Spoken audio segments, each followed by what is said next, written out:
what you're saying, Representative Bennett. Mr. Speaker, I'm wondering if Representative Baker might yield for a question, please. Representative Baker will yield. The lady from Ramsey, Representative Murphy E. Thanks, Mr. Speaker, and hey, Representative Baker. I also spent a lot of time in Wilmer. I know you know that. We've been in Wilmer together.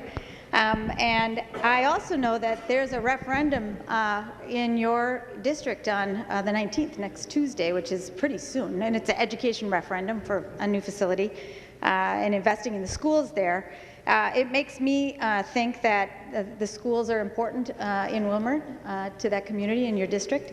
They're, campaigning right now to make sure that there's adequate funding there. So when you were, busy talking to the voters in your district, did you tell them that you were thinking that you would maybe spend some money on a mediocre education bill and then put some money into a piggy bank and think about how you might spend that, down the line on something else? But this is the most that we could do for our schools right now because we got to put some money in a piggy bank. Now, let's remember that because we balanced the budget 2 years ago, and the economy is doing well, and we have a surplus, our reserve accounts are in good shape, right? So I want Minnesotans to understand that the budget's in good shape, the reserves are in good shape, we're putting money in the bottom line. That's all important because we always want to guarantee against whatever might come down the line in the economy. So this money that the Speaker is setting aside in this piggy bank isn't really about ensuring our economic stability. Our economic stability, our budget stability is already secure.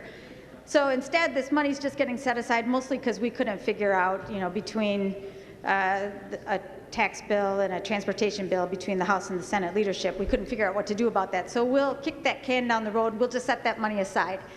And so were you promising to do that? Did you promise that you would just set some money aside and maybe think about what we would do about that down the line? And in the meantime, not really pursue a solution that would close the achievement gap for the kids that live in the district where you live? Would you yield to that question, please? The gentleman from Candy, Ohio, Representative Baker. Thank you, Mr. Speaker and Representative.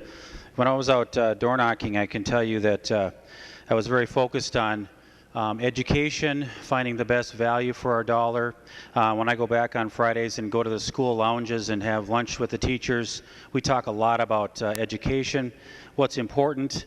We talk about testing.